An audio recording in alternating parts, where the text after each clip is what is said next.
Bueno, hoy vamos a discutir a Bruce Ackerman. Yo lo quería poner un poco como siempre en contexto y después abrir a la discusión.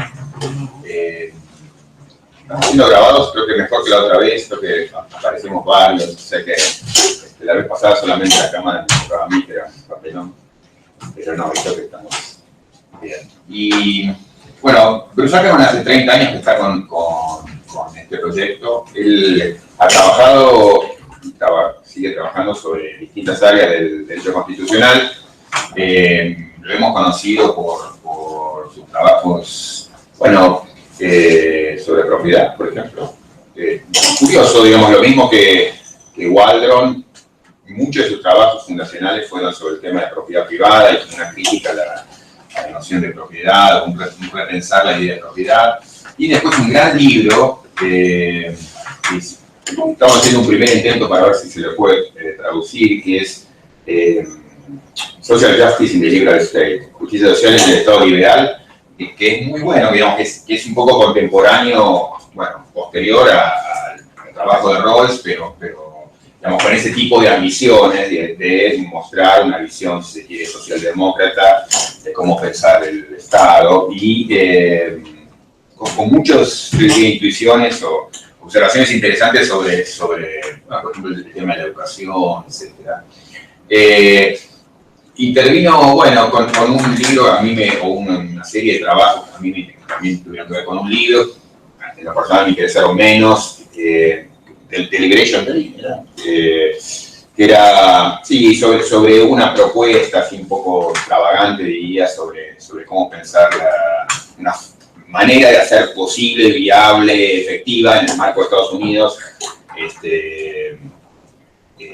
una forma de participación masiva, y entonces imaginaba, digamos, si hubiera un día al año, digamos, en donde se pudiera, digamos, dedicar enteramente a la deliberación sobre temas de interés público.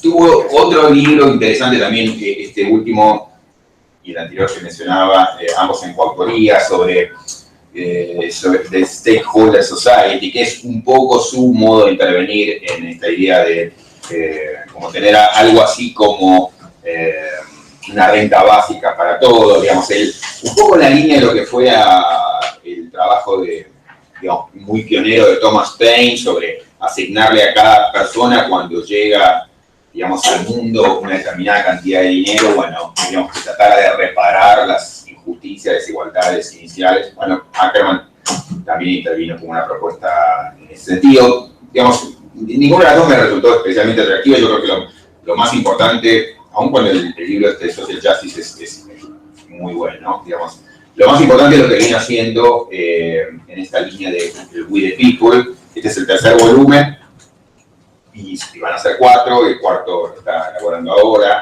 El primero apareció en 1991, se llamaba Sobre los fundamentos de We the People, y digamos, es un trabajo que, insisto, lleva 3 décadas y que yo creo que ahí está lo más interesante de su aporte, y yo creo que hay algo crucial. Uno podría pensar que lo importante, digamos, es mi impresión, que lo importante ya está dicho, creo que estaba dicho en el primer volumen, pero me parece que hay ahí ideas importantes que le permitieron a Ackerman participar desde entonces de un modo muy relevante en algunas de las discusiones más importantes de la teoría constitucional contemporánea. Yo creo que inclusive instalando él modos de pensar o modos de escapar de problemas establecidos que me parece que son en todos los casos muy interesantes. Entonces, en honor a eso es que parecía que valía la pena retomar este nuevo volumen, que es en realidad del año pasado, porque creo que sí, que lo merece. O sea, que la discusión constitucional sin él no sería igual. Yo creo que él, aun cuando une lo personal y después podemos ver límites y críticas, digamos, uno podría ver problemas en lo que él ha ofrecido, pero eso, creo que ofrece modos interesantes de pensar o de escapar de problemas muy serios de la teoría constitucional contemporánea, sobre los cuales conviene tomar nota. Veremos, digamos, sobre cada uno de los temas, finalmente uno puede, bueno, como a tantos autores, uno puede decir, bueno, termina errando, termina patinando, termina dando una respuesta que en realidad es insatisfactoria, digamos, se ha recibido un montón de críticas, pero yo creo que ayuda a pensar. Entonces, lo que había diseñado era básicamente mencionar 4 o 5 puntos que creo que son los que resumen sus principales contribuciones. Lo voy a hacer en nombre de sus 3 libros sobre We the People, con un énfasis especial, un enfoque especial sobre el último. Digamos, una idea básica general antes de ir sobre los 5 puntos. De las muchas cosas importantes que ha dicho Ackerman, una tiene que ver con la idea de los momentos constitucionales. Y la idea de los momentos constitucionales, bueno, lo que hace es llamar la atención o subrayar o retomar la importancia que tienen todas aquellas circunstancias especiales en que, digamos, para decirlo metafóricamente, la ciudadanía se pone de pie y afirma ciertos compromisos constitucionales fundamentales. Esos momentos constitucionales excepcionales, digamos, y ahora vamos a ver en todo caso algunos detalles y problemas de cómo pensarlos, etc. Pero la intuición es, digamos, mucho de lo más importante del derecho constitucional pasa cuando aparecen estos momentos constitucionales, y es deber de todos nosotros, y el derecho en particular, saber tomar en cuenta eso importante que pasó.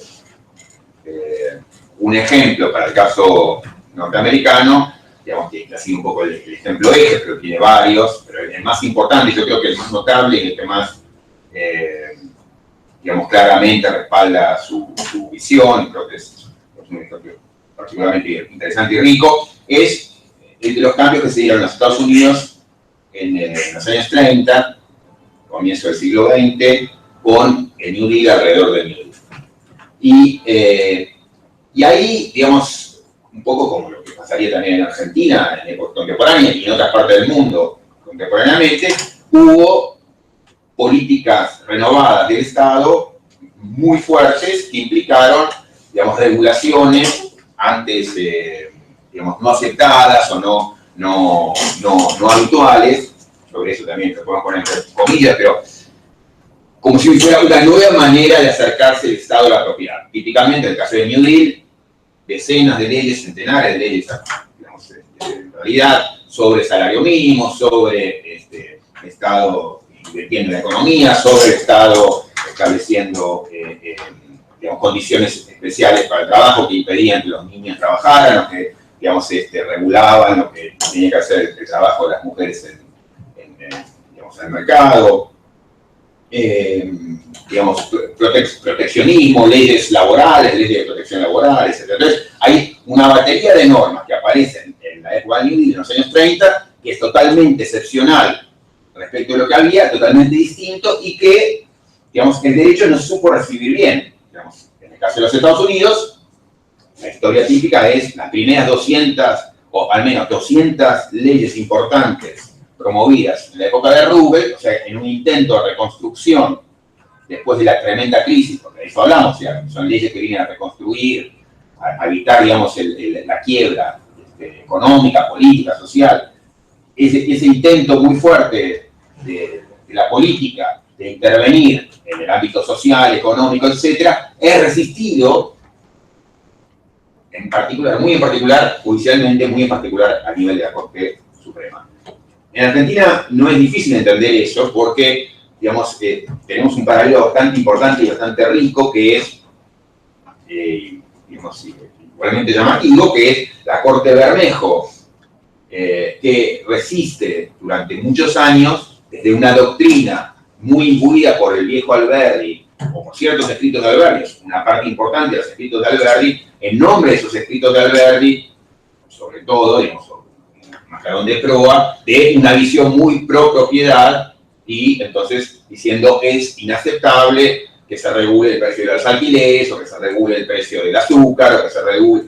Muchas de las decisiones importantes que aparecen en Argentina durante la época de Bermejo son decisiones de la Corte invalidando, y después cuando Bermejo queda en minoría, intentando invalidar iniciativas que toma la política para frenar la crisis económica, para regular la economía, etc.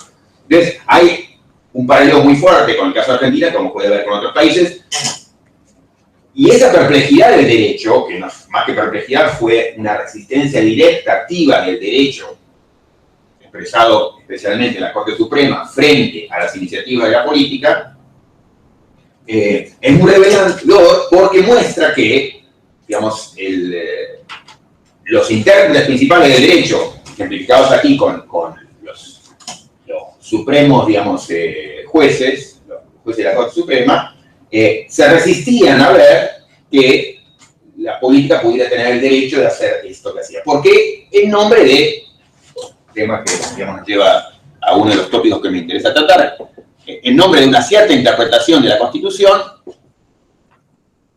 claramente una interpretación de la Constitución muy ligada al sentido original, a una peculiar lectura, yo podría decir, del sentido original de la Constitución,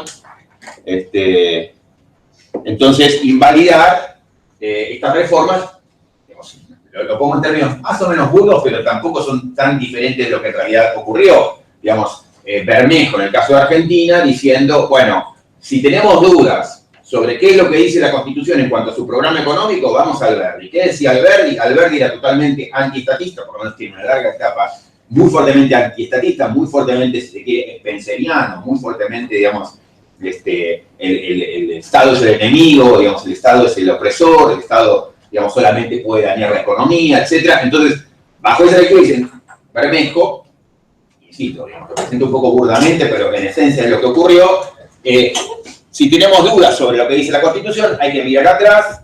Bermejo miraba típicamente Alberdi, los escritos alberdianos, digamos, sobre la economía, y dice, entonces, claramente nuestra Constitución es antiestatista, entonces todas estas nuevas regulaciones son contrarias a la Constitución. Bueno, todo el punto de Ackerman es no entender, digamos, de qué se trata la vida democrática constitucional, porque si lo que se trata es de que estamos frente a uno de esos momentos especiales, digamos, yo siempre en clase lo pongo así como, digamos, estos como picos de democracia, estos momentos altos de la política, bueno, estamos en una situación diferente y esto que ocurrió debe ser considerado como algo esencialmente diferente y entonces, digamos, si, para ponerlo en algunos términos, digamos, cercanos a la idea de Ackerman, si la Constitución forma parte de uno de esos momentos excepcionales en donde, de distintas maneras, que en el caso de los Estados Unidos, a lo mejor más claramente que en la Argentina, desde el 53, en el caso de los Estados Unidos, bueno, con todas las restricciones tremendas que hubo sobre participación y demás, pero también es cierto que la Constitución fue reafirmada en todos los estados, fue sometida a discusión y votación en todos los estados después de que la convención o la Asamblea Federal, digamos, elaborara un proyecto. Bueno, eso le dio a ese tipo de norma un estatus muy especial. No porque tenía en sus páginas iniciales, en letras de molde, la idea, esto es una constitución, en letras de oro, sino por lo que tenía detrás, que era un nivel de movilización social excepcional, en el caso de la Constitución, expresado, por ejemplo, en eso. En cada estado se debió ratificar la Constitución, en cada estado hubo debates, en cada estado se pelearon, escribieron los diarios, se movilizaron, digamos, fue algo muy excepcional. Pero bueno, Ackerman dice, entonces el valor de la Constitución no está en que un día le pusieron el título, esto es una Constitución, ni que eso lo hicieron nuestros padres fundadores. El valor de la Constitución está acá atrás, digamos, en ese respaldo extraordinario que se fue forjando durante muchos años, en un proceso muy largo.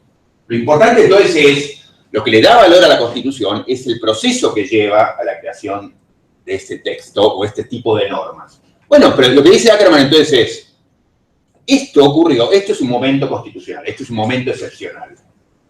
Bueno, ¿qué pasa si tenemos con el correr del tiempo, nuevos momentos constitucionales de ese tipo. O sea, vuelve a ocurrir que tenemos situaciones excepcionales en donde la sociedad se moviliza, la gente se pelea, durante años hay estas disputas, y finalmente logramos ciertos acuerdos que se expresan, por ejemplo, en ciertas normas. Bueno, eso es tan importante como el acuerdo constitucional inicial. Entonces, seguir mirando a la Constitución, al derecho local, al derecho nacional, como si solamente estuviera marcado por, digamos, ese momento inicial, es, digamos, no entender que lo que nos importaba realmente de ese momento inicial no es que ocurrió hace mucho tiempo, no es que lo hicieron los viejos, no es que lo hizo Madison o Alberti, quien sea, sino el nivel de acuerdo social que había. Entonces, digamos, para resumir entonces en 2 minutos la tesis central de Ackerman, cada vez que nos encontramos frente a una situación de ese tipo especial, movilización, pelea, disputas, acuerdos, desacuerdos, que se plasman finalmente en normas, digamos, que son el resultado de estas luchas que se van reafirmando con elecciones y demás. Él da una explicación posible de cómo podríamos considerar, digamos, es tal vez menos interesante, digamos, da algo sobre cuál podría ser la forma con la que podemos pensar, aquí ocurrió un momento constitucional. Bueno, si eso se da, eso es tan relevante como la Constitución. Entonces, para Ackerman, cuando aparece algo así como el New Deal, o sea, esta serie de leyes que aparecen en ese momento especial, él dice, aquí hubo un cambio, en los hechos hubo un cambio constitucional. En los hechos entonces no hace falta, ese es un poco el punto de conclusión, no hace falta que la Constitución, digamos, sea reformada formalmente, en el caso de los Estados Unidos, el proceso de la enmienda quinta, sino que cada vez que ocurra algo semejante, estamos en presencia de un cambio constitucional. Y, por tanto, cuando los jueces invalidan lo que ocurrió, por ejemplo, en el caso de Bermejo, invalidando, digamos, las leyes de alquileres o las leyes de reforma, digamos, de regulación del precio del azúcar, o en el caso de los Estados Unidos, invalidando las horas de trabajo en las panaderías, en el caso de Lochner y demás, bueno, aquí los jueces no están entendiendo lo que está pasando. Están viendo, digamos, con un solo ojo, o están viendo equivocadamente o de modo miope la Constitución. No están entendiendo, digamos, cuál es el sentido de la Constitución. Entonces, esa es la moraleja y la idea central del libro. Entonces, si se quiere, en el libro anterior, Ackerman sobre todo giraba en torno al New Deal, y en este último libro habla de el otro, un tercer momento excepcional del constitucionalismo norteamericano, que tiene que ver con, digamos, la época de la lucha por los derechos civiles, la Corte Warren, digamos, Brown versus Board of Education, digamos, en los años 60, o sea, ese momento, digamos, que también tendría que ver con una nueva situación, un momento excepcional, un momento constitucional nuevo. Entonces, este libro está dedicado a lo que sería este nuevo momento constitucional, que es el que ocurrió en lo que se llama la segunda reconstrucción, lo que sería el periodo, digamos, de los derechos civiles. Pero entonces, digamos, bajo ese contexto teórico, me gustaría brevemente poner los puntos que me parece que en qué la contribución de Ackerman enriquece y nos ayuda a pensar mejor temas dificilísimos en el derecho. Yo llamaría la atención sobre todo estos 4 puntos en materia de control de constitucionalidad, en materia de interpretación constitucional, en materia, digamos, de atención constitucionalismo-democracia y en lo que sería, digamos, la creación constitucional a través de movimientos sociales. Entonces, serían los 4 puntos que querría hacer, en donde yo creo que lo que él hace, lo que presenta Ackerman, nos ofrece él una contribución original rica. Sobre control de constitucionalidad, un poco quedó expresado en lo que dije recién, pero digamos, lo aclaro un poquito. Lo que veíamos recién era jueces, lo que podría decir Ackerman, no entendiendo, digamos, de qué modo se tiene que hacer el control constitucional. Ahí, digamos, él distingue sobre todo entre, digamos, como dos modos equivocados de acercarse a estos temas. Uno lo que él llama los fundamentalistas y otro los que llama los monistas. Los fundamentalistas son los que ven solamente ese momento fundacional inicial como el de se hizo una constitución y como si hubiera, en estos términos, un solo pico, digamos, de democracia, y desde ese enorme pico analizan todo lo que viene como si, digamos, no hubiera otra gran altura desde donde mirar la legislación que va apareciendo, sino la que surge de una creación constitucional o una reforma constitucional. Entonces, si tenemos la Constitución del 94, bárbaro, ahí tenemos un nuevo pico. Pero acá uno diría, no, mire, la vida constitucional y lo importante de la vida constitucional no queda encerrado en esos momentos en donde se cambió la Constitución con un proceso de reforma como el 94. Eso seguramente tiene que ver con un momento central, pero seguramente que hay otros. Y hay que ser consciente de eso. Desde el anticipo, una crítica posible y una defensa que uno podría hacer a Ackerman. Bueno, digamos, ¿cómo hacemos para determinar y ponernos de acuerdo? Efectivamente, hay un enorme problema de cuándo, porque cada uno podrá decir, este momento me parece que está buenísimo, ¿por qué no lo convertimos en momento constitucional? Hay algo serio ahí, hay un problema. No vamos a tener un detector de sismo, un detector sísmico que nos diga, aquí hubo un momento constitucional, adelante, y todo lo que, porque, ojo, eso, detectar en estos términos, que estamos frente a un momento constitucional, eso cambia todo, porque eso implica. Acá tuvimos una reforma constitucional, en el caso esta del New Deal, es nuestro entendimiento sobre la propiedad ya no se rige por lo que decía la Constitución o la interpretación posible de la Constitución. Ahora se rige por esto. No me digan nunca más que la intervención del Estado en la economía es inconstitucional. No, desde el New Deal, la intervención del Estado en la economía es totalmente justificado. Entonces, no me vengan con otra historia. Entonces, darle el estatus de aquí hubo un momento constitucional es absolutamente crucial y por eso es importante ver, estamos frente a un momento constitucional o no. Entonces, en términos de control constitucional, él se opone al fundamentalismo que solamente mira digamos, desde una única altura, que es la primera vez que se escribió la Constitución, con la Constitución última, en el caso de la Constitución del 94, y desde ahí se evalúa. Entonces, cada vez que una ley desafía, digamos, en los momentos normales, ¿no? Porque esa es la gran distinción de Ackerman, entre los momentos constitucionales y los momentos de política normal, cada vez que una ley surgida en un momento de política normal desafía uno de esos grandes momentos cumbres, debe ser invalidado. Por eso el poder de esos momentos constitucionales es una fuerza extraordinaria. Y también Ackerman critica a los monistas, si se quiere, a los rusonianos, que piensan que, bueno, si esto surgió de la voluntad del pueblo, es entonces la voluntad de Dios y esto merece el máximo nivel. Es como que pondría, digamos, es como la versión de lo que es, digamos, se discutía en torno a la Revolución Francesa. Todo lo que hace el poder legislativo es expresión de la soberanía del pueblo y por lo tanto debe ser considerado lo que se llama el higher lawmaking, digamos, es el máximo nivel. Entonces todo está en el máximo nivel porque todo es creación del pueblo. Él dice, no, esto es una tontería, como también es un error pensar que hay un solo momento, que es el momento fundacional formal. Entonces él, frente al fundamentalismo y frente al monismo, defiende una posición dualista. Entonces es un modo de intervenir en una discusión centenaria, que es la del control de constitucionalidad, que es rico. ¿Por qué? Porque le permite decir, o sea, qué sé yo, para ponerlo mejor en el caso más claro de los Estados Unidos. Bueno, ¿qué hacemos si tenemos, en la época del New Deal, digamos, una constitución que siempre fue interpretada como que es una constitución liberal pro mercado? Lo mismo, la misma idea que tenía Bermejo en la cabeza. Yo leo, digamos, si tengo dudas, bueno, la cabeza de la Constitución fue el rey, ¿y qué vamos a hacer? Eso es lo que dice la Constitución, si tenemos dudas, ¿a dónde vamos a ir? Y acá me dice, no, mire, no está entendiendo, digamos, que han pasado cosas muy importantes. Pero entonces, la idea es, no es que cada ley que hace el Congreso, porque la hizo el Congreso, la hizo el pueblo, y entonces merece el máximo respeto, y cualquier desafío, porque esa es la otra parte de la discusión, para los más demócratas, nosotros vimos a Waldron en la primera reunión.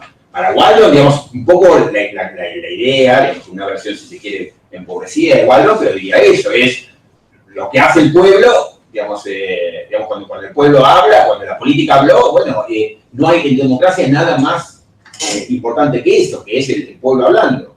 Y acá lo que diría es, no, mire, distinga, no es que cualquier ley de la legislatura habló del pueblo, porque normalmente lo que tenemos son, eso, es la vida normal, en donde es una ridiculez decir, aquí está hablando el pueblo. Pero entonces, digo, solamente para resaltar, la discusión sobre el control de constitucionalidad es centenaria, mucho más en el ámbito anglosajón que en el argentino, pero por déficit del argentino, no porque esté aquí más sofisticado, digamos.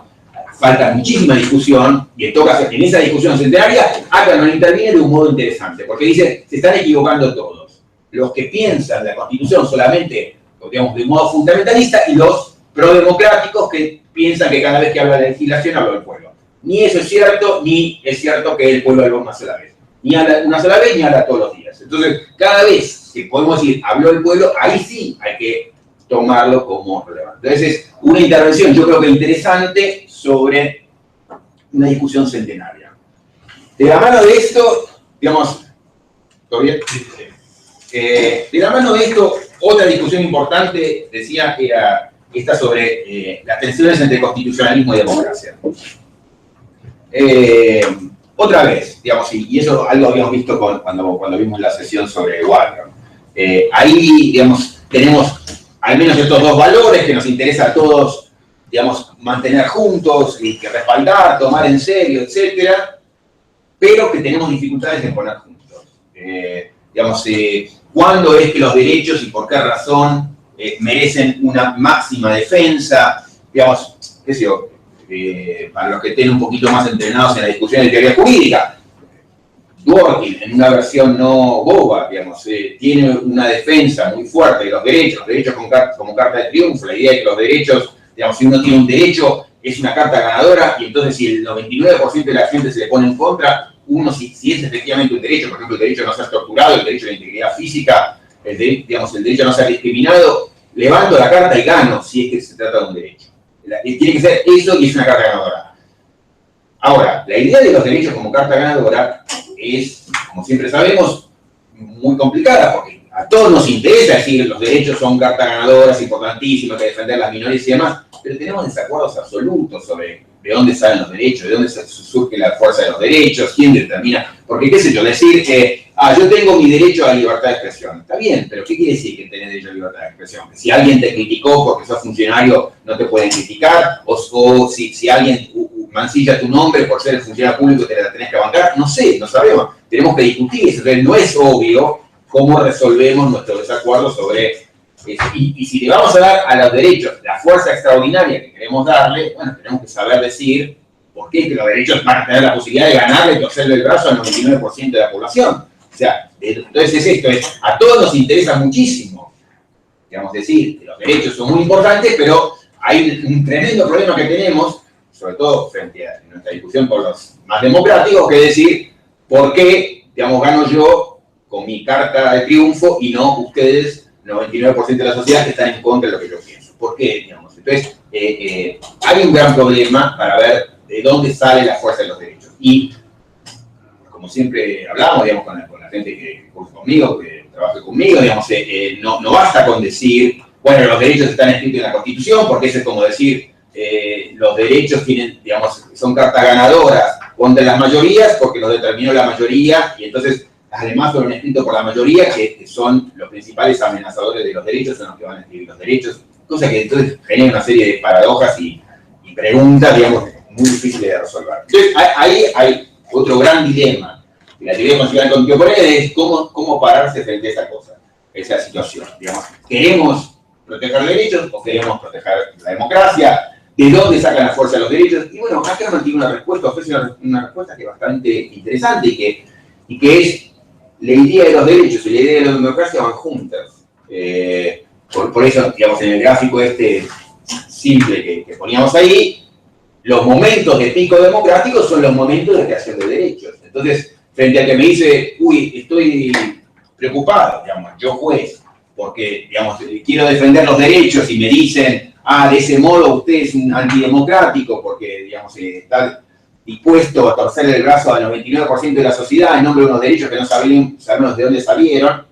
Ackerman dice, no, miren, el derecho no puede, es una tontería verlos, es un error verlos, querer ponerlos como contrarios a la democracia, como el modo de, digamos, enfrentarse a la democracia. No, los derechos son resultado de la democracia.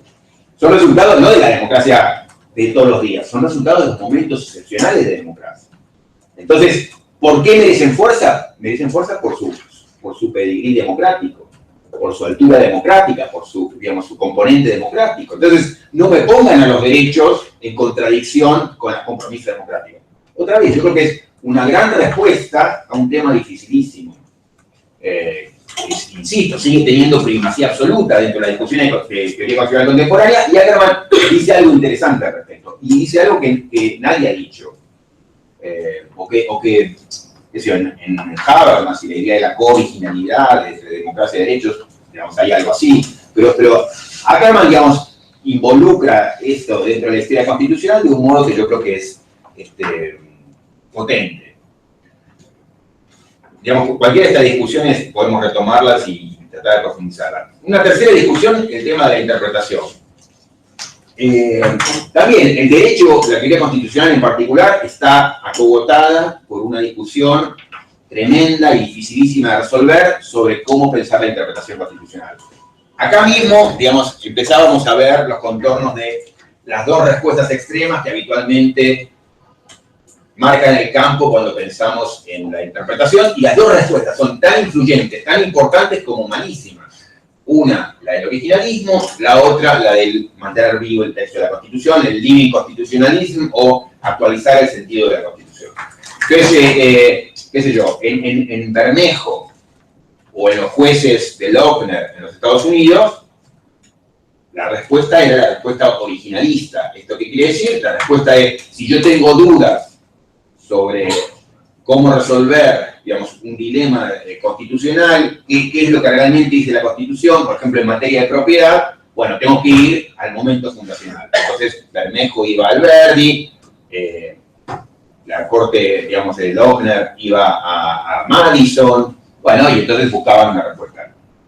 Para los que tienen más entrenado en la materia, sabemos que esa respuesta originalista es malísima por varias razones, pero al mismo tiempo es tremendamente influyente, yo diría dominante todavía hoy en la cabeza de todos, y en particular de los jueces. Con la idea de, esto se lo dijo en el debate constituyente, esto lo dijo Alberti, esto lo dijo Madison, esto está en el federalista, esto está en las bases. Esos son argumentos concluyentes en las decisiones judiciales en Argentina, en Estados Unidos, en cualquier lado. Digamos, la cita de las fuentes originarias de las grandes autoridades. Lo dijo Mitre, lo dijo Sarmiento, fíjese la carta que le escribió, digamos, Madison a Jefferson. Bueno, esos argumentos son argumentos originalistas que pretenden decidir, y como sabemos, y para los menos centrados en la materia, digamos, podemos discutir al respecto, es una discusión hermosa y también de las más importantes de la teoría constitucional contemporánea, digamos, cómo hacemos para saber qué es lo que dijeron, quién es la autoridad de quién tomamos, etc. Pero bueno, parte de la respuesta siempre pasa por ahí.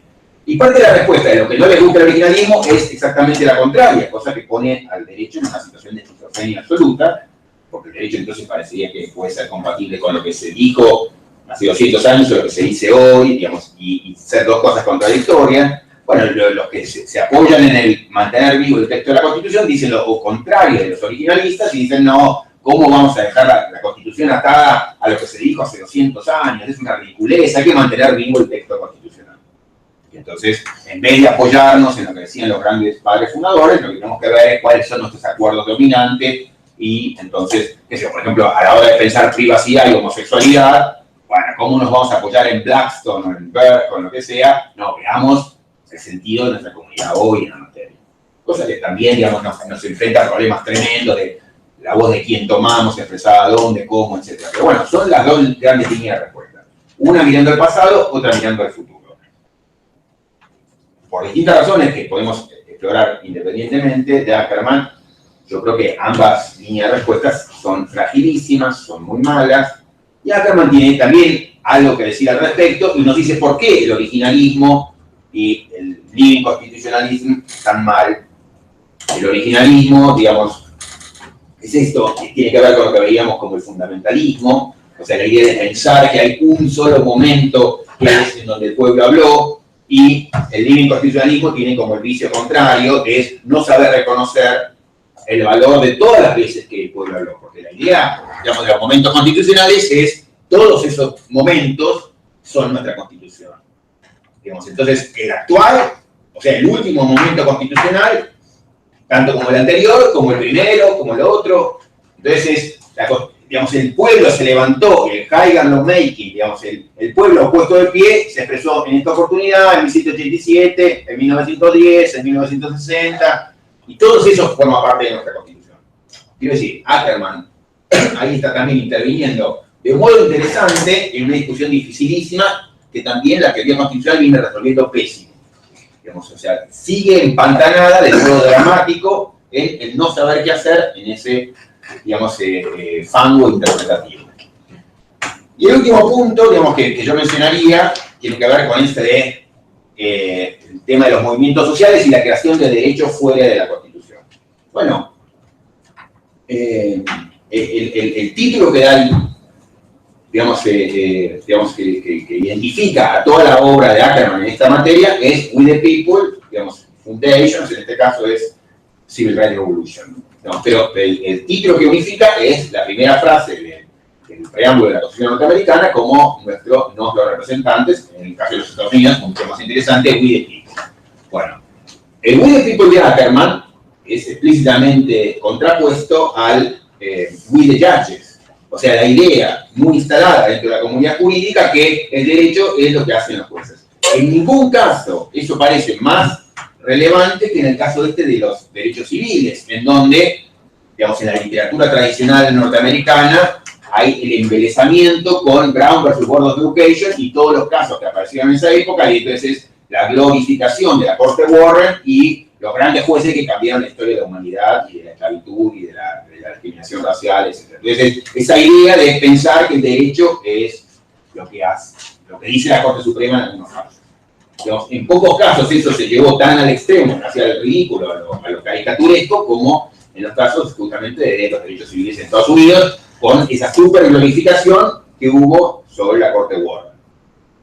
Bueno, eso fue, por un lado, digamos, desmontado con estudios empíricos, con análisis también teóricos sobre la materia, era Rosenberg y mucha otra gente que empezaron a decir, bueno, no, mire, acá la verdad que pasaron muchas otras cosas. Si, por ejemplo, las legislaturas no intervenían después de decisiones como Brown, no pasaba nada. Y, digamos, autores como Ackerman abrieron mucho más el juego, que es decir, mire, se están olvidando de que acá no es solamente que intervino el glorioso juez Warren y, digamos, qué sé yo, Lincoln en su momento, o Luther King en otro momento ahora, digamos, no, acá es eso, hay movilización, hay gente, peleas, hay disputas, hay movimientos sociales, está el movimiento, digamos, racial, de King y compañía, están, digamos, los movimientos feministas, están los movimientos, digamos, por los derechos de los homosexuales, o sea, entonces eso es, el derecho tiene vida, se crea, y, digamos, tiene movimiento mucho más allá de los tribunales, mucho más allá de las grandes figuras.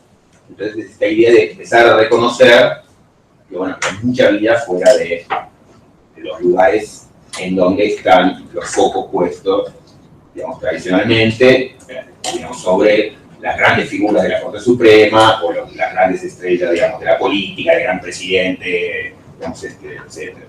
Entonces, en el caso de América Latina, no puedo decir, el foco está puesto sobre el gran líder político, en Estados Unidos el foco está puesto sobre los grandes líderes, digamos, de la Corte Suprema, y acá me diría, bueno, no, son todas visiones, digamos, empobrecidas, hay vida mucho más allá, lo importante está pasando, digamos, fuera de los tribunales. Entonces, muchas de las corrientes, aquí Ramírez conoce mucho mejor que yo España, digamos, pero digamos, muchas de las corrientes interesantes que aparecen en el constitucionalismo contemporáneo, desde, digamos, qué sé yo, el llamado constitucionalismo democrático, el constitucionalismo popular, etc., son corrientes que vienen a mostrar una similar preocupación por prestar atención a los modos en que el derecho se crea fuera de esos canales dominantes o más luminosos o más visibles como los tribunales o la Corte Suprema o, digamos, la presidencia, etc. Entonces eso es reconocer como que el derecho tiene una vida que trasciende a estos grandes escenarios centrales. Bueno, entonces, otra vez,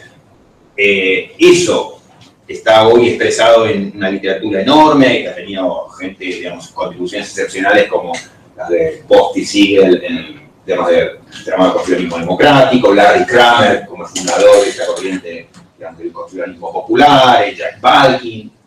muchos de ellos profesores de la Universidad de Yale, no casualmente, y todos yo creo que tienen como referencia inicial o fundamental o muy central, digamos, gente como Robert Cover o como Bruce Ackerman. Ackerman, sin duda, ha hecho una contribución notable en poner los focos fuera de esos lugares centrales. ¿Sí? En eso, otra vez, digamos, yo creo que otra vez es Ackerman, insisto, o sea, ahora apenas empezamos a hacer la letra chica, vemos que hay un montón de problemas en todo lo que dice Ackerman, digamos, todo se cae por todos lados de la estantería, pero la verdad es que eso, como que ha puesto aire fresco y de un modo muy, digamos, interesante en mucho de lo más importante de las discusiones del conservadurismo moderno. Entonces, por todo eso yo creo que Ackerman merece, digamos, que le pongamos atención. Yo, digamos, me gustaría decir varias otras cosas y hacer algunas críticas, pero podría hacer un primer parate acá, vemos hasta qué punto estamos en el mismo barco, cosas que comentemos y en todo caso vamos avanzando. Eso, hay un poco de tela, un poco de galletitas, digamos, está un poco en el medio, pero si me ayudan a repartir. Bueno, pero abrimos la discusión.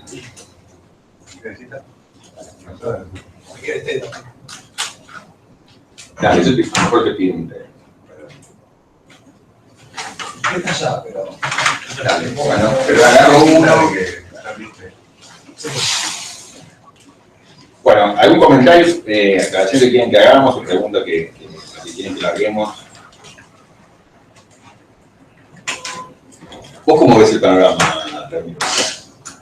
Sí, para mí estoy muy de acuerdo con todo lo que dijiste en cómo cerraste. Creo que es una contribución extraordinaria de Ackerman y a la vez es difícil de aceptar, en cierto sentido. Es como, yo creo que es un pedido muy fuerte que es que aceptemos esta idea del canon como parte del derecho constitucional, en el mismo estatus que el texto, y es difícil porque se lleva mal con otra cosa que él acepta muy claramente, que es el hecho del desacuerdo. Es muy difícil acordar y generar, aceptarlo, digamos, pero eso no habla tanto de digamos, de su postura teórica, que me parece bastante sólida, incluso si partimos de una visión hartiana del derecho y de la regla del reconocimiento, si todos los operadores jurídicos aceptásemos que ciertos hechos producidos por el derecho, ya sean fallos judiciales, leyes, lo que llaman superleyes, etc., integran parte de ese estatus, si todos estuviéramos de acuerdo, entonces no sería difícil de administrar. Se lleva mal con la realidad de que no estamos de acuerdo. Pero como desde el punto de vista teórico me parece bastante sólido. En una crítica que recuerdo que Posner le hace, dice, los momentos constitucionales de Ackerman son muy buenos, solo Ackerman los conoce. Y ese es un punto débil que no diría que le quita valor a su trabajo, que tiene mucho valor desde el punto de vista de la reconstrucción histórica, pero le quita, me parece, usabilidad en el día a día y particularmente en las luchas del presente. Es un punto que destacaría. Totalmente. Yo creo que, a ver, una manera de guiarlo con simpatía podría ser, yo creo que, uno podría decir, él pega en el clavo en esto, digamos, sacudirnos un poco y decir, escúchame, si te interesa la Constitución, ¿por qué te interesa? Te interesa por tal cosa, digamos, lo que realmente importa es el proceso. Entonces, bueno, tenemos muchas dificultades para saber, digamos, cuándo es eso, pero el punto es darte cuenta que lo que te resultó relevante no es que un día le pusieron el título de sticker, digamos, de Constitución, sino, digamos, que ahí hubo ese momento especial. Y entonces, bueno, hagamos el esfuerzo de ponernos de acuerdo, digamos, es una dificultad que tenemos todos, pero reconozcamos que el punto no es el papel, sino, digamos, el proceso que hubo detrás. A lo mejor, digamos, una primera réplica de él es, bueno, justamente, es importante ese sticker cuando los momentos formales en que ponemos el sticker, justamente porque nos resulta muy difícil identificar esa situación. Está bien, es una respuesta más formalista, hay algo ahí para decir. No tan formalista, porque justamente el consenso se basa en poner el sticker. Sí, lo que él te diría, creo, es que el artículo 5 para reformar la Constitución yo no mucho. Bueno, es lo que dice. Claro, dice simplemente un sistema de reforma constitucional para una nación basado en los estados no aplica a la creciente conciencia nacional, etc. Que me parece que es un punto bastante interesante. No, si uno dijera, bueno, pero ¿por qué no reformar? Claro, Reformar el proceso de reforma. Sí, digamos, uno corre ahí también con la trampa de que, digamos, las constituciones son muy difíciles de reformar y entonces como que pones un peso tremendo sobre esa dificultad, digamos, también es un peso antidemocrático, en el sentido de que no sabes tomar en cuenta ese tipo de cosas que están pasando y demás. Pero bueno, ahí hay. Vale. pero... No, hay algo que es una preocupación permanente en buena parte de tu introducción, que es abordar la tensión entre democracia y derechos y tratar en algún momento de generar algún tipo de conciliación más o menos provisoria. Yo le veo muchos problemas a esa pretensión, pero más allá de los problemas estructurales que creo que puede tener esa pretensión, en los términos que vos reconstruiste la idea de Ackerman, me parece que hay un problema. Uno piensa en Lochner, y si uno quiere formular el New Deal como un momento democrático, un pico de esos democráticos, del que surgen derechos, bueno, es verdadero, descriptivamente verdadero decir, bueno, perdieron derechos. Hay derechos que se perdieron. El dueño de la panadería perdió derechos. Ahí lo interpretamos, al final vos no tenías derecho a explotar No, un tipo. pero no es cuestión de ganar o perder, sino ese es el entendimiento que tenemos hoy sobre los derechos. O sea, no es si ganamos, expandimos, es hoy los derechos de propiedad los pensamos así. No me vengas con que, no, Juan dijo tal cosa, Pedro dijo tal cosa, hoy los derechos de propiedad se piensan así. Entonces, ese es nuestro nuevo acuerdo. Si no te gusta, hay que seguir peleando por un... Fenómeno, pero eso es un pico democrático, no es un pico de derechos, es un pico democrático. Sí, hay un nuevo acuerdo sobre cómo, y el acuerdo podrá ser... de derechos es mi metáfora para decir, este es nuestro nuevo acuerdo en materia de derechos. Esto es lo que pensamos en términos de derechos hoy. Puede ser que en relación con si hubiéramos tenido la lista precisa, digamos, desgranado, qué sé yo, algunas cosas se perdieron, otras se ganaron, pero en todo caso es ¿por qué algunas cosas las vamos a considerar como recontra importantes? Esto es muy difícil de modificar y porque son producto de nuestros acuerdos más profundos. Entonces, a eso llamamos derechos. Derechos no es la Biblia, derechos no es lo que dijo los santos evangelios, derecho es lo que afirmamos en nuestros momentos, digamos, de más intensa movilización democrática como lo que más nos importa y que hay que cuidar más que todo. ¿Y por qué hay que cuidarlo? ¿Por qué esto no es antidemocrático? Porque es un producto, digamos, justamente de nuestros acuerdos máximos. Ahí hay algo que es muy importante, digamos, en términos de, o sea, ese debate de, o sea, que es el que cruza toda la, digamos, garantía, no garantía. Sí, me entendés porque vas a hacer. No, pero sobre esa...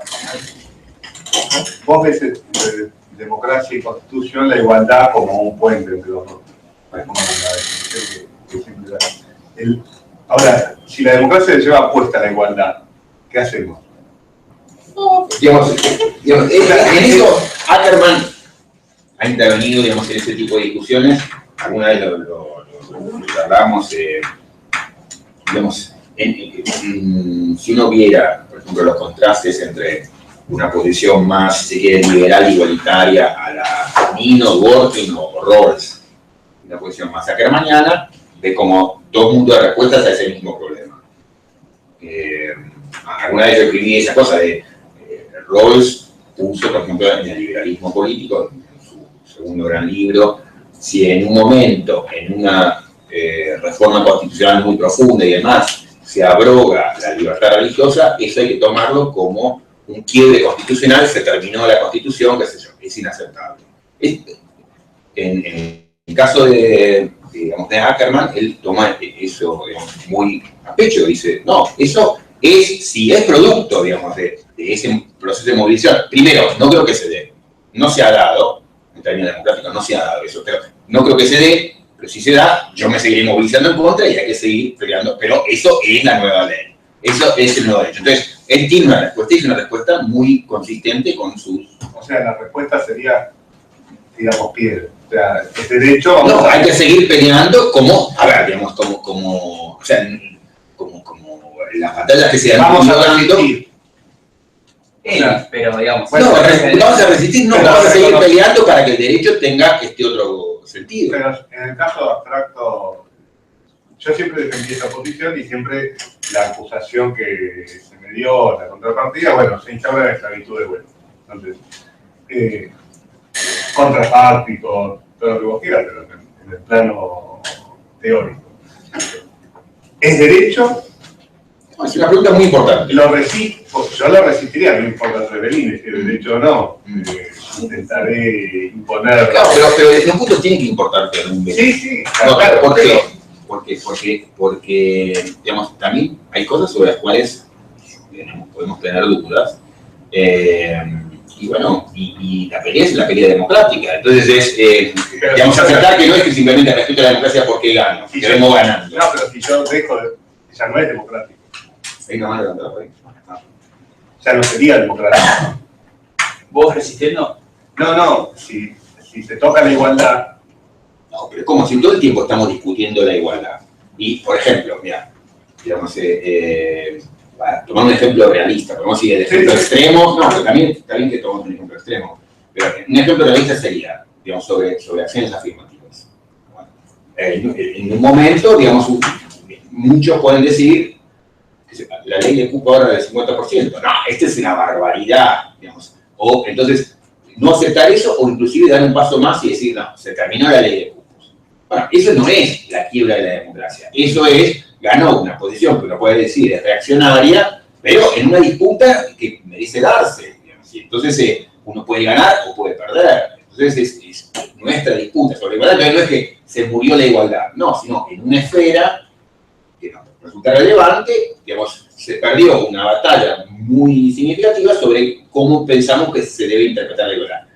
Ahora, lo cierto es, y por eso es que, digamos, en la tradición democrática, qué sé yo, desde Jefferson hasta antes, inclusive Locke podía ser conservador, pero Jefferson no, y lo que ellos decían es, Locke decía, si la gente normalmente, digamos, está quieta, ahora, cuando hace una revolución, cuando se levanta, qué sé yo, hay que prestarle atención porque, digamos, o sea, justamente por todo el silencio que viene manteniendo, o sea, cuando se pone de pie es que algo le pasó. Entonces él por ejemplo, decía, bueno, digamos, en el caso del tiranicidio, y sí, digamos, es porque les han jorobado al máximo y no se aguantan.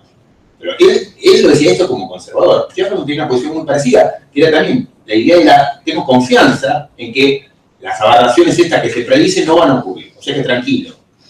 Y saber tomar en serio qué es lo que pasa cuando hay un proceso de movilización. Acá me lo dice de un modo más sofisticado, porque para él no es, un día una gran movilización en la calle, habló del pueblo y ya está, hace cualquier cosa. No, es un proceso que él inclusive lo detalla como, yo creo que de un modo bastante ridículo, pero, digamos, bueno, pasaron tal cosa, pasaron elecciones, se reafirmó esto, qué sé yo. Bueno, si eso se da, y bueno, y resulta algo que no nos gustó, el caso que a veces tocamos, el caso Hellman en Uruguay, digamos, a través de movilizaciones, intervenciones, peleas, diarios, qué sé yo, gana una posición que es pro amnistía a los militares. Una aberración, bueno, yo creo que Fernández Huidó, otra de las buenas demócratas uruguayos, decían, me partió el alma, yo me quité toda la vida contra esto, pero esto es una montaña democrática, yo decía de esos términos, de hecho. O sea, no es una expresión que un día se votó en un plebiscito, yo creo que en el caso de Colombia también, lo digamos la vez pasada, digamos, problemática justamente en términos democráticos. Ahora, cuando no se dio eso, sino que lo que se dio es un proceso de debate profundo y demás, bueno, se perdió una batalla, hay que seguir peleándola, que es lo que en Uruguay se hizo, y vos fíjate, es muy acá mañana lo que ocurrió en esto, de que se perdió un plebiscito, la gente siguió movilizando, hay que salir a pelear otra vez, se volvió a perder, bueno, se sigue movilizando. Entonces, sí, es un excelente punto desde donde pensar esas situaciones difíciles de qué hago cuando democráticamente me acostaron, digamos, me dieron knockout. Bueno, es eso. Si eso se dio en un proceso que es un proceso limpio, digamos, donde pudimos pelear, discutir, salir a la calle, nos movilizamos de los dos lados, bueno, se puede perder o ganar, digamos, no es que la democracia es cuando ganas. La democracia es puedes ganar y puedes perder. Pero esa noción de ganar o perder a mí me parece que es muy útil. Lo que pasa es que me parece complicada para acá. Porque si el momento constitucional lo que expresa es la derrota de unos por sobre los otros, entonces la verdad es que no tenemos ningún acuerdo, no hay nada de eso. Hay un conflicto en el que se impuso, y de hecho me parece que el ejemplo, lo que debe ver el ejemplo del New Deal, digamos, no es ni hay un momento excepcional, pero lo que ocurre es que hay una determinada forma de gobierno que se impone, y se impone fundamentalmente gracias a su eficacia, digamos. Es la intervención estatal lo que saca al país de la crisis, y por eso queda recontra legitimada durante bastante tiempo y logra poner en crisis una forma de interpretación constitucional. Pero, por ejemplo, una pregunta para vos, pues. Vos estás en ese momento ahí y, digamos, aparecen estas leyes y la interpretación dominante es la interpretación de Lochner, acá no se toca el derecho de propiedad privada. Bueno, pues no, acá. Entonces, el living constitucionalista diría, no, ya está, digamos, y es lo que dijeron los living constitucionalistas en Argentina también, no, esto es, así pensamos ahora, chao, adelante, y digamos, en la historia me importa un pepino, no pasó nada. Ackerman dice, no, lo otro es muy relevante, pero, digamos, acá sí, efectivamente, se dio este proceso y bueno. Bueno, pero entonces Ercolano se tendría que haber fallado de otro modo, porque en Ercolano no había un momento constitucional como uno puede creer que ocurría en Estados Unidos. No, lo que dice Ackerman, digamos, él como que entiende, explica esos fallos iniciales de resistencia, porque en ese proceso que él dice cómo se tiende a dar, pero digamos, esto ya me parece que es un poco su arcoquismo, digamos, pero es, bueno, lo que tiende a ocurrir es que por ejemplo, lo que pasó al menos en el caso de New Deal, es los tribunales señalaron, acá está pasando algo, ¿qué hacemos con esto? Y entonces la política insistió, acá hay que seguir adelante en esta dirección y qué sé yo, y entonces los tribunales al principio, cuando fallaban en contra, hacían lo correcto, que es decir, bueno, mi pico que yo tengo es la Constitución, acá estamos frente a algo nuevo, ¿qué hacemos? Esa era un poco la manera de leer. Y entonces después la política dice, sí, estamos entendiendo, bueno, adelante, estamos entendiendo algo nuevo. En el caso de los derechos civiles, la dinámica habría sido al revés en términos de la participación de la rama del gobierno. Ahí, digamos, la política habría puesto, che, ¿qué hacemos con el tema, digamos, de la discriminación racial? ¿Lo mantenemos, no lo mantenemos?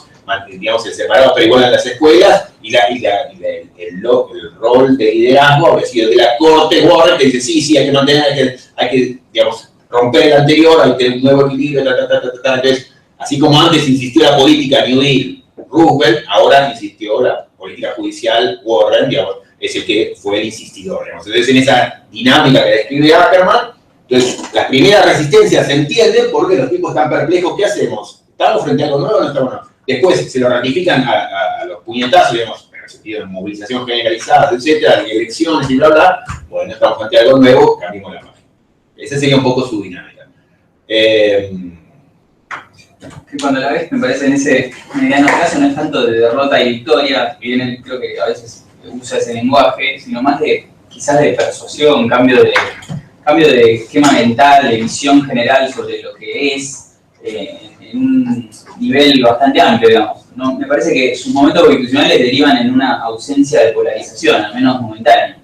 Quizás uno lo podría ver en, no sé, algunas ediciones de la Corte después de Warren en Estados Unidos, que son relativamente liberales, entre comillas, una corte conservadora, con un montón de jueces nombrados por un presidente conservador, y que en todo caso, si ahí se empezó a producir un cambio, esas decisiones en realidad reflejan un cierto consenso previo, que es, diría, como el de New Deal, que es un Estado activo, un Estado presente, o sea, las decisiones sobre welfare de esos años son, me parece, herederas de ese cambio de visión que es muy general, que era aceptado tanto en los Estados Unidos, simplificando, por demócratas y republicanos. Creo que lo que él dice no es tanto de que ganó un partido y ya eso lo justifica todo, sino que además de que hubo un cambio muy general de... El cambio, yo creo que se puede escribir un poco en una dinámica de disputa que debe ser medida en términos de victoria y derrota. Si vos decís, la ley de divorcio va a hacer que llueva azufre, bueno, sale la ley de divorcio y no llueve azufre, ganaste.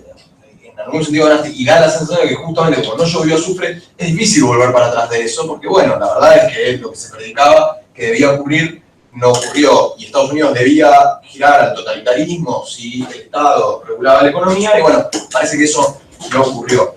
De todos modos, para mí hay un elemento de discusión que me parece de lo más interesante, que es esto de los movimientos sociales y su interacción, su influencia o su capacidad de producción de derecho. Y de lo que vos decís, sobre todo, me parece que hay algo que debe ser destacado, o que yo destacaría, que es que el rol de ciertas narrativas institucionalizadas no es menor, digo, no, más allá de que ciertos cambios puedan ser traccionados por movimientos sociales, son narrados de un modo u otro según las instituciones a través de las que se articulan y los liderazgos que dan coherencia. No es lo mismo, digamos, los derechos de los trabajadores a través de un movimiento como el peronismo que puede ocurrir a través de otro movimiento distinto. Una pregunta que algo tiene que ver con eso, no sé si hasta qué punto, pero lo que me decís. Por ejemplo, digamos, lo que fue, bueno, a lo mejor el menemismo acá, el thatcherismo en Inglaterra, el reaganismo, bueno, eso podría ser mirado como un momento constitucional ahí de lo que a uno no le gusta. O sea, si uno dijera, bueno, creo que acá hay algo importante, digamos, lo que dicen, hay que asumir, o lo que hubo ahí fue, digamos, nada, esos momentos de políticas normales, que en todo caso revertimos, o sea, cosas que se dijeron ahí, las revertimos hoy, las leyes, digamos, como bueno, típicamente, por ejemplo, fallos como Chá en Argentina, o el caso Bowers en Estados Unidos, bueno, los años son revertidos, lo mismo que el caso de drogas, digamos, políticas más conservadoras que vuelven a ser revertidas más adelante. O sea, eso es lo típico de la política normal, o sea, nos bandeamos un poco, qué sé yo, o pasó algo más importante. Bueno, es el tipo de temas que nos instala, por un lado, reconocer que la inclusión de los momentos constitucionales es interesante y que estar en desacuerdo sobre cuál es un momento constitucional, digamos, nos pone en un brete también, ¿no? Bueno, Cristina.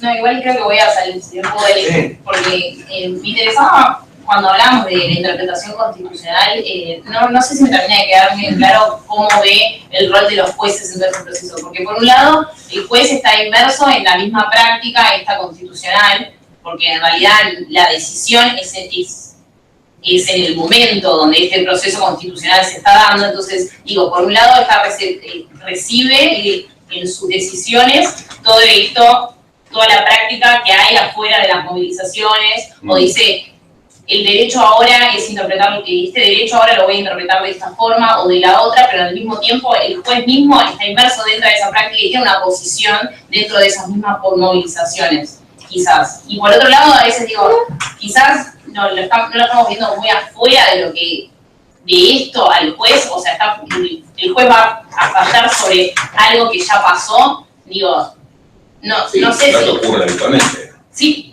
lo que está perfecto eso. Digo, el juez siempre falla sobre algo que ya pasó. Y sin embargo, cuando hablamos de precedentes, siempre citamos, por ejemplo, Brown versus Board of Education como si fuese un gran precedente que está inmerso dentro de este mismo movimiento constitucional nuevo. Digo, no está exento ni tampoco, porque a veces parece como que está en contra. Dice, we the judges, decías. En realidad, quizás el juez también es we the people, digo, no sé. No, tocar un tema que es importante, que muchos han criticado, que es, digamos, en parte él se asume a salvo esa crítica, en parte hay que ver algo al respecto. Una cosa que dice es, a mí, más que ofrecer, por ejemplo, una nueva teoría interpretativa, aun cuando él interviene en la discusión de teoría interpretativa, lo que me interesa es mostrar cuáles son los datos del canon, digamos, cuáles son los puntos altos que hay que mirar. Entonces, podría decir, en el caso de los Estados Unidos, tenemos que mirar la Constitución de 1787, la enmienda 14, que tiene que ver con el primer momento constitucional importante que la identifica, el momento New Deal, el momento Civil Rights Revolution. Entonces, eso es el canon. Punto importante de notar pie de página. Una de las teorías en la cual él se ve involucrado y a la que va a dedicar el último volumen es a una crítica de las cortes nuevas en Estados Unidos, en particular de la corte Roberts, que dice están tirando abajo todo el canon y vuelven con la peor versión del originalismo, que decir solamente lo único que importa es el momento 1 de la Constitución de 1637. Entonces, él se asume como mi misión, la que yo veo, es marcar cuál es el canon, cuáles son esos los puntos altos, los picos. Entonces, después vemos cómo se interpreta eso. Pero digamos, lo más importante es, más que identificar cuál es el método correcto de interpretación, es identificar qué es lo que hay que salir a interpretar. Entonces, es identificar el canon. Y hoy se está tratando de tirar abajo ese canon que es, por ejemplo, bueno, Warren y Brownsworth es palabra santa. Entonces, él está diciendo, no, mantengamos eso en lo alto. Ese es lo que le asume como su visión. Pero bueno, mucho le critican en la línea que vos decís, que es, bueno, que queremos saber más sobre cómo se tiene que posicionar el juez. Él, digamos, por ejemplo, algunas cosas puede decir en su reconstrucción de los casos pasados, esto que estábamos viendo recién. Él le diría al juez responsable que se haga la pregunta de que él asume que los hechos el juez se está haciendo, que es lo que pasó, por ejemplo, en la época esta de New Deal, que reconstruíamos recién, que es ve que están apareciendo una catarata de leyes intervencionistas en la economía y el juez se pregunta, bueno, yo me tengo que atener al pico alto que fue la Constitución del 17, acá está pasando algo nuevo, digamos, esto forma parte de un acuerdo fundamental básico. No, entonces, digamos, ese es el criterio con el que el juez debería acercarse y el criterio con el que él cree que los buenos jueces se han ido acercando. O sea, entonces, vos fíjate que cómo interviene la discusión de control de constitucionalidad, porque un montón de jueces dicen, bestias, los que en la época de Lochner tiraron abajo 200 leyes del pobre, digamos, Rubio, y qué sé yo, y dicen, no, hicieron bien, digamos, cumplieron su misión. Al comienzo no se sabía que estábamos frente a un nuevo momento constitucional, y entonces obviamente que, digamos, tenían todo el derecho del mundo de decir, esto no es el nuevo derecho. El derecho, digamos, es el de 1787 y demás. Entonces, hay como ciertas claves, aun cuando, digamos, muchos le señalan, digamos, bueno, queremos que digan más cosas sobre cuál debe ser la tarea del juez. Él dice, mi primera tarea, la que yo me siento involucrado, es esa, es marcar qué es lo que está ahí arriba. Digamos, ¿por qué? Porque lo veo amenazado, entre otras cosas, ¿no? Entonces, no solo es porque quiero reconstruir bien el derecho, sino porque, digamos, como demócrata, creo que pusimos ahí arriba un montón de cosas importantes y hoy le están bajando a piedrazos. Entonces, quiere decir, no, mire, esto hay que mantenerlo ahí arriba. Porque cuando citabas a Brown vs. Board of Education, es un claro ejemplo de lo que yo pensaba también, porque en realidad ahí la Corte claramente no fue muy efectivo al corto plazo ese precedente por Rosenberg, lo que hablábamos. No fue la Corte en ese momento dijo, bueno, está bueno, esto es lo que yo interpreto que ahora es el derecho, y construyó a partir de ahí la práctica y aportó a ese momento constitucional. Bien, pero Ackerman diría... No identificó, lo que digo es que no identificó lo que ya pasó, sino que estaba pasando quizás. No, pero la Corte asumió ese rol de la reconstrucción del derecho, que es, o sea, porque también no es acá yo me voy a jugar, sino que es veo que está Martin Luther King, están, digamos, toda esta movilización, entonces tengo que tomar en cuenta que esto está pasando. O sea, en esta época no se puede seguir diciendo, digamos, que separado pero igual es ley. O sea, esto es una realidad, fíjate eso. O sea, la bronca que hay, el enojo que hay, la movilización social que hay, o sea, todo está en la boca de todos, es nuestro gran problema público. Entonces, por eso, no lo hago yo como juez, digamos, de espadachín mágico, sino que reconozco eso. Entonces, así como en su momento Rubel supo tomar ese rol de liderazgo, Warren fue, digamos, líder, si se quiere, digamos, o sea, fue el que llevó la primera espada en una movilización generalizada que se daba mucho más allá de lo personal. Que fue quizás la primera espada institucional, pero también esa intervención es precedida por una campaña de una movilización bien fuerte de movimientos sociales, de organizaciones que litigaban y que buscaban este tipo de fallos en los tribunales. O sea, me parece que Ackerman sirve y es útil cuando uno analiza su teoría en concepto de historicidad, exacto.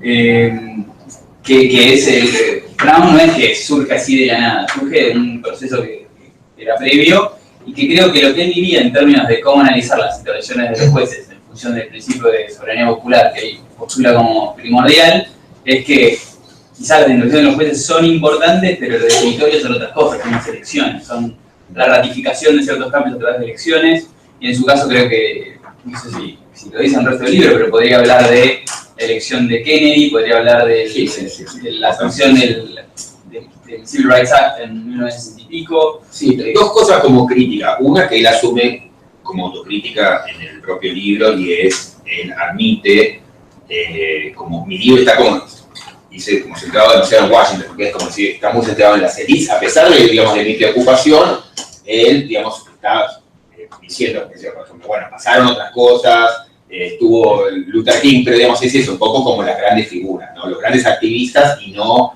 la cantidad de personajes anónimos que estuvieron ahí, entonces, pero bueno. Una crítica que le hacía Nino, habitualmente, digamos, Nino era colega de él, y a veces estaban allá, y a veces vino Ackerman acá, que vino más de una vez. Para los que no leyeron, digamos, por ejemplo, Ackerman tuvo como alumno a Rosenkrantz, escribieron el Tratado de la Corte, escribieron un artículo que tiene cierto interés, yo creo que es malo, pero tiene cierto interés, digamos, por distintas razones, que era como tratar de bajar su teoría de Argentina, y está publicado en castellano ese artículo. Pero bueno, pero cuando estuvo, una de las veces que estuvo acá Ackerman, cuando estaban Vigo Nino, había una discusión que a muchos nos interesaba y que Nino un poco puso sobre la mesa, que Ackerman, digamos, no sé si respondió bien. No, Nino le decía que en realidad una mejor descripción de lo que pasa en el derecho es una descripción que no es binaria, digamos, como en la visión dualista ackermaniana. Es una visión, digamos, de multinivel, si se quiere, que es, o sea, la vida constitucional, que decía Nino, yo creo que con razón, no tiene un pico y la muerte de la democracia, o sea, la vida cotidiana que es toda una porquería, que bueno, las leyes van haciéndose así a las 5 de la mañana, posiblemente por la regla, sino que hay distintos niveles de democraticidad, si se quiere. Entonces hay, qué sé yo, matrimonio igualitario, bueno, no fue un momento constitucional, a lo mejor, pero pasó algo muy importante. Qué sé yo, a lo mejor, no sé, cupo puede ser, no sé, pero hay leyes que reúnen, digamos, un consenso extraordinario, hay leyes que reúnen un consenso, digamos, especial, qué sé yo, cosas que pasaron en los tiempos recientes con el tema de Gates y compañía, digamos, pasaron cosas que tal vez no implican un pico de democracia absoluto, pero entonces, esto no implica tirar abajo la teoría de Ackerman, sino en todo caso decir, bueno, las cosas son más complicadas de lo que querríamos y, digamos, son más difíciles de medir, o sea, no teníamos el sismógrafo preparado para reconocer los grandes picos, mucho menos lo tenemos preparado para reconocer que, bueno, que en realidad a lo mejor no es gran pico y muerte, sino, digamos, bueno, unas pequeñas montañitas, digamos, mesetas, caídas, entonces, y yo creo que el punto... La práctica. ¿Cómo? Y la práctica. La práctica constitucional diaria. Claro, pero ese, yo creo que el dibujo lo quiere reflejar, digamos, la idea de que hay. O sea, que la vida constitucional, que incluye la práctica, tiene momentos, digamos, altísimos y momentos de descanso en donde eso, los legisladores se intercambian leyes, compran, digamos, el Parlamento brasileño, digamos, o sea, esto es un poco compra-venta, y bueno, y después hay, diría Ackerman, momentos excepcionales que hay que saber tomar en cuenta. Esa intuición yo creo que está buena, digamos, nos ilumina en esto de, o sea, nos sacude de la idea esta simplista o de la idea de rusoniana de no, cada vez que habló la legislatura habló del pueblo, no, es una tontería. Digamos, pero tampoco, digamos, pensar que habló una sola vez. La intuición de él yo creo que ha sido muy enriquecedora, pero esta visión, digamos, como la matizada, la multivariable, qué sé yo, bueno, creo que es más cierta. Y hace la cosa mucho más complicada también, porque es, bueno, entonces, ¿cómo hacemos, digamos, para, digamos, acá pasó algo bastante importante, entonces le damos bastante fuerza, o va a tardarse más en cambiar eso? Entonces, claro. No digo que nada más como una visión compatible que puede ser como chicos por áreas, incluso en una reforma constitucional es que se escribe la constitución de nuevo, también, no sé, el presidencialismo, como pensábamos en el poder. Pero capaz que como pensábamos en el poder legislativo no cambió, digo cualquier cosa, ¿no? Y la ley de matrimonio igualitario también puede ser un pico constitucional en el área de derechos de género, o de igualdad, o algún área, y capaz el derecho de propiedad no cambió. No, pero a ver, pero hasta ahí eso es compatible con las dos explicaciones, pero yo creo que, digamos, hay que apuntar a enriquecer o fortalecer la última.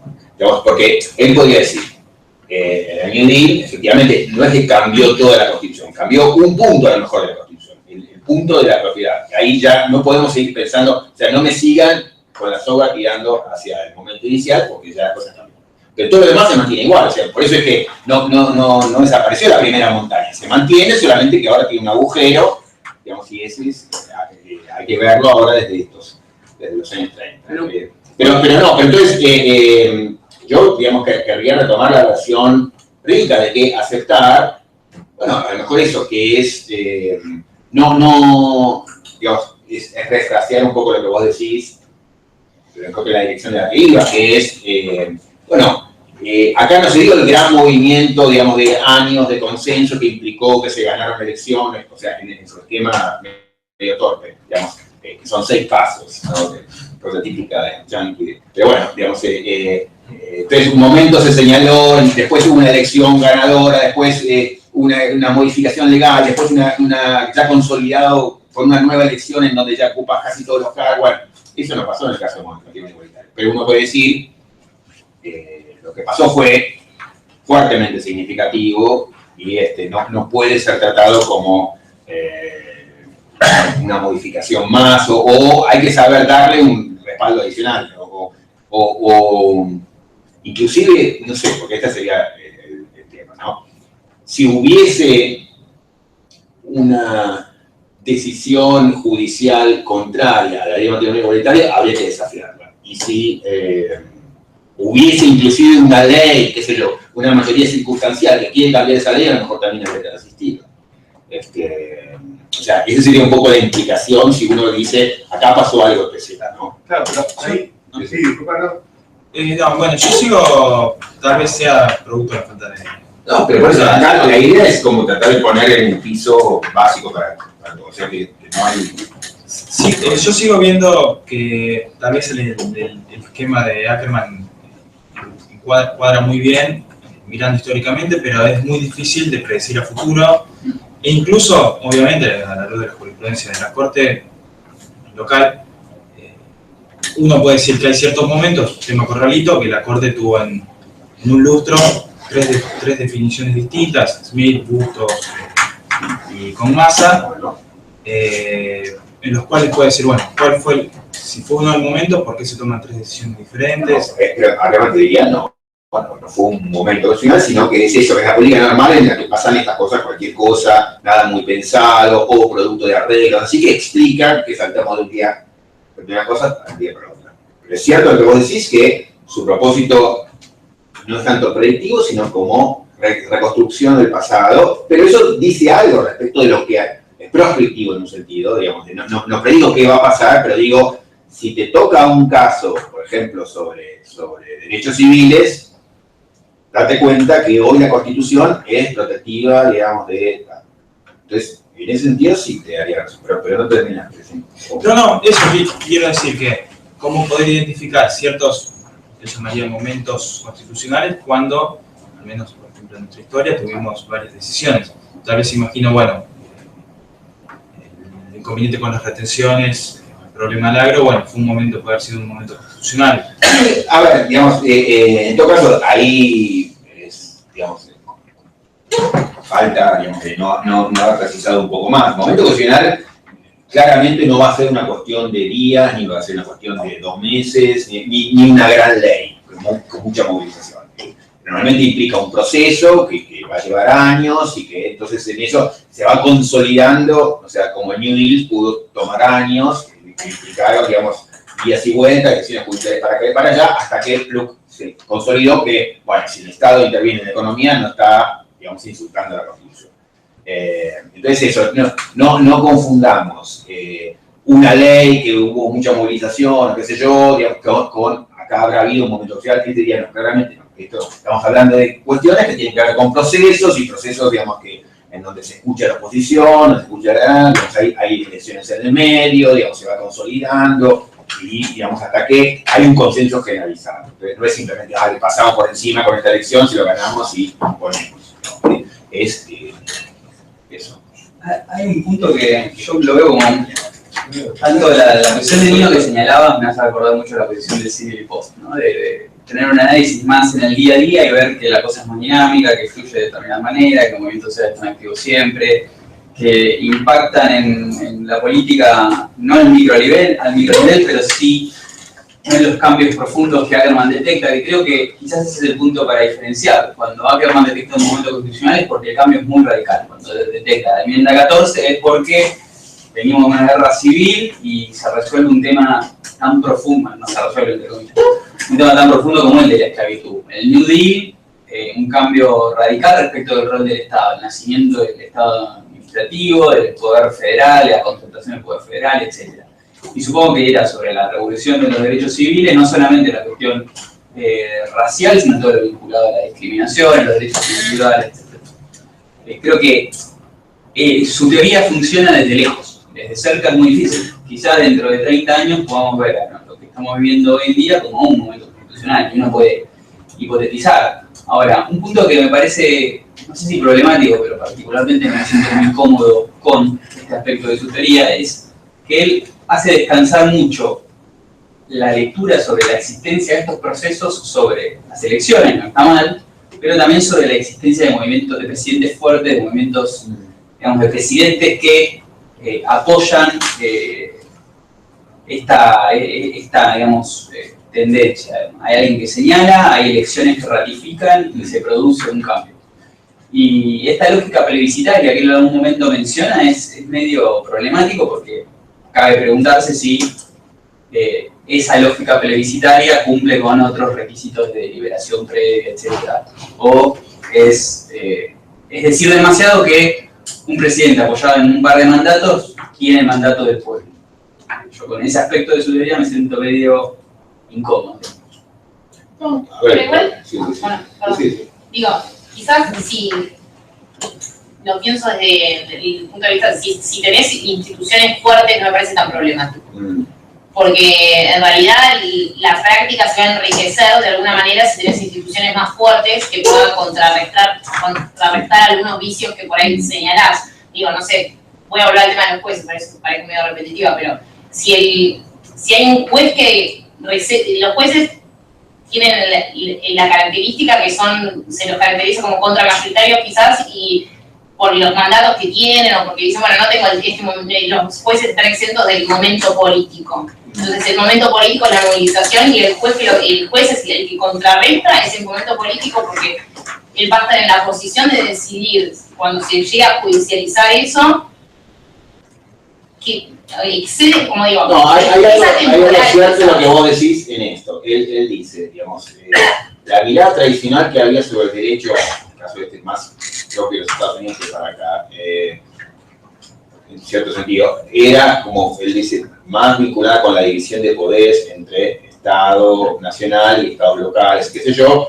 y muchos se quedaron, digamos, encajados en que esa es la manera de expresar el constitucionalismo, cambiar el constitucionalismo. Digamos, que básicamente hay un acuerdo, que es un acuerdo que se da en forma constitucional.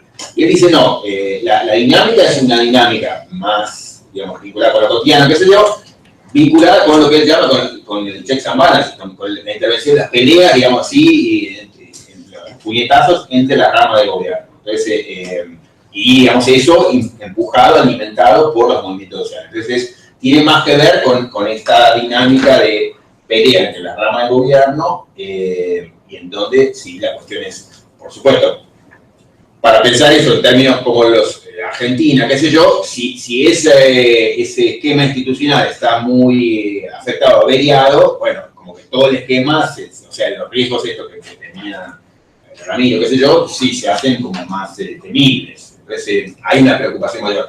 Pero él lo que podría decir es, yo creo que eso, que en la letra fina me parece que lo de él, me parece a mí, es mi opinión, pierde toda la batalla. Pero yo creo que los puntos que trae son muy importantes, decir a un montón de gente, eso, ¿qué es lo que nos importa del derecho? ¿Por qué algunas cosas nos preocupan mucho? Digamos, ¿por qué? Porque, o sea, una de esas preguntas que yo diría para mí son las que han marcado toda la vida de la teoría constitucional, decía, ¿por qué razón, digamos, alguna cosa, un derecho le vamos a dar estatus de carta de triunfo que le gana, digamos, a una votación enorme, el 99% de la gente viene en contra? ¿Por qué le van a dar esa fuerza? Bueno, él tiene algo para decir, o sea, reconozca eso que pasa. Ahora, en la letra fina, yo creo que sí, efectivamente, hace agua por todos lados. El hijo de Ackerman puede decir, bueno, digamos, es cuestión de que tenemos que digamos, refinar los instrumentos, o sea, tenemos que pensar, porque, digamos, él puso el faro, digamos, el lugar correcto, digamos. Claro, tenemos una enorme dificultad para ver, por ejemplo, qué tiene que hacer el juez. Digamos, cuándo efectivamente hay un momento constitucional, pero bueno, digamos, dése cuenta que el modo que estaba respondiendo mal. O sea, cuando decía, no, si esto lo dijo Alberti, y eso no lo dijo Juan Pedro, dijo Bermejo y marcó, digamos, que se cayeran leyes y demás, bueno, era una respuesta malísima. Y él te dice, tratando porque era malísima, o porque, digamos, y dice, no, viene Canchero, digamos, el constitucionalismo vivo, no, escuchame, no, ya pasaron 200 años, no, tampoco, no es que entonces el pasado se murió y no importa, decime. Roberto, parte de la definición de momento constitucional es que la solución a la que se llegue sea progresista. No, absoluto. Ok, porque es notable el hecho de que siempre los ejemplos que se citan son ejemplos de soluciones progresistas. Entonces, era lo que vos decías antes, de que están los peligros del Badoc, dada la variedad de momento constitucional, cuando son soluciones que nos gustan, lo tomamos así, cuando no. Sí, no, hay ahí algo sobre lo que merece que pensemos. Ahora, sobre el tema de lo progresista, no. Uno lo que podría decir es, como en el caso yo creo que hay un consenso, no sé, los grandes teóricos, pienso en Locke, pienso en Jefferson, pienso en una vez estando, a algunos se les conté la anécdota, estando en una clase con Ackerman, digamos, me senté en esa clase por primera vez con Ackerman, y él dice, bueno, como Kant, Rawls y yo pensamos que tiene una visión como muy fuerte de sí mismo. Pero bueno. Alguien ahora está dando un curso sobre Bobbio, Erasmo y él. Increíble, con la foto. Sí, acordate que está televisado. Pero digamos, en línea con esos grandes pensadores, y yo creo que Ackerman es un gran pensador, uno podría decir, hay en la historia, en la evolución de la humanidad, digamos,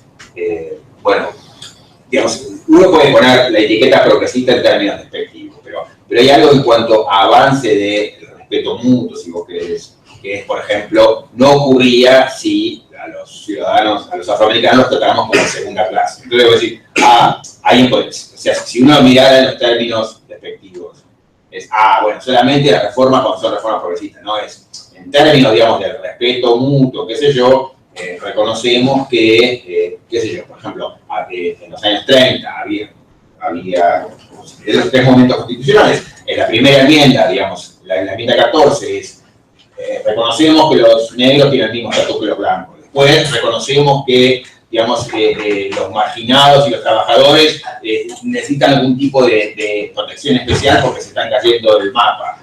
Después reconocemos que el buen trato o el trato respetuoso hacia los afroamericanos no puede ser compatible con que no puedan ir a la misma clase a las aulas que los blancos. Entonces, vos me decís, solamente cuando es progresista, bueno, es eso, como que, si querés, en las grandes páginas de la historia que damos vuelta, no es que es porque la ganaron los progresistas, sino, digamos, alguna de estas grandes páginas puede ser leída, yo creo que bien, sin problema, como son acuerdos en la humanidad de que como ahora, por ejemplo, en relación con los gays, qué sé yo, digamos, las minorías sexuales, reconocemos que no estábamos pensando bien, que es el tratarnos con igual consideración y respeto. Entonces, pero bueno, yo creo que en la gran línea me parece que él tiene algo para decir en esa línea, de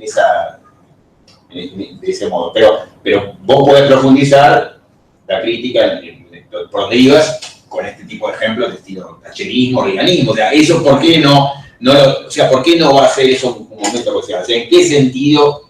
Y yo creo que ahí sí se puede poner en un brete. Entonces, tal vez un modo de responder que es compatible con lo primero que decía, de acá estamos cambiando los modos en que entendemos el debido respeto y qué sé yo, es, es que hubo acá como un cambio de página en cuanto a cómo nos tratamos mutuamente, o lo que hubo es un cambio de consenso en el tema del programa económico. Pero bueno, a lo mejor derribar esto último implicaría también derribar el New Deal, qué sé yo, no sé. ¿Pero querés insistir con la pregunta? No, está. Tenemos unos poquitos minutos más de cine.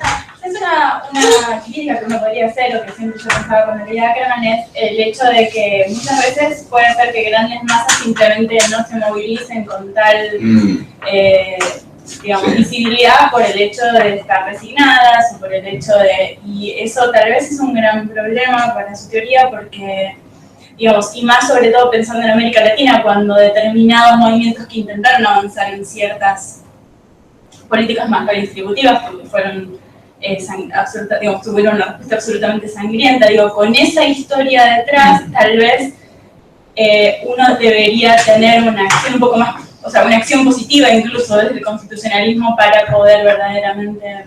No, yo creo que ahí, digamos, sí, no sé, parece que ahí hay un gran punto. O sea, que me parece que podemos ir medio cerrando con esto, que ahí yo creo que uno mete el dedo en la llaga en una cuestión muy importante.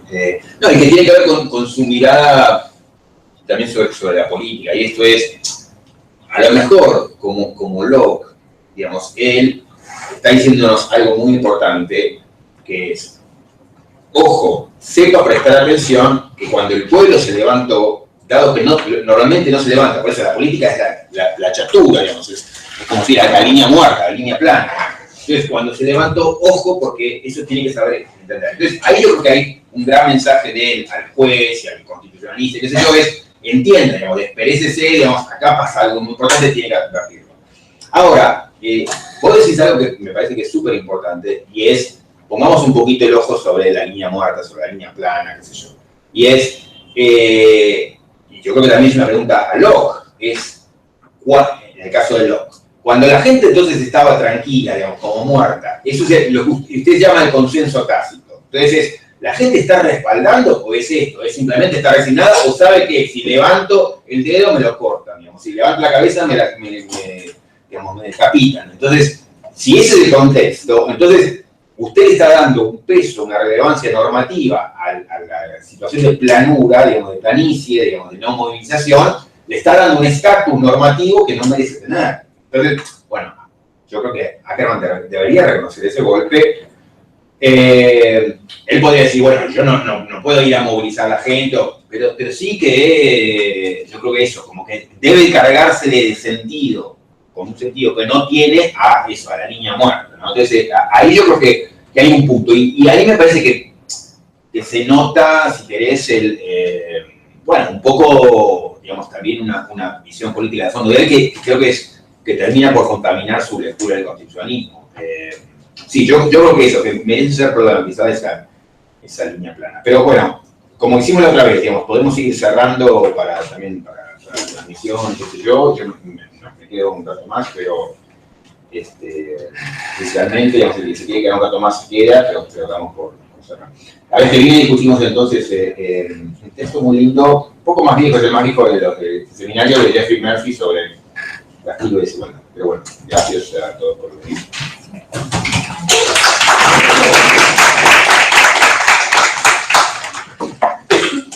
¿Vos tienes una pregunta? Sí, no, por un lado, en línea de lo que planteaba el compañero, me parece que se le cuelan principios todo el tiempo.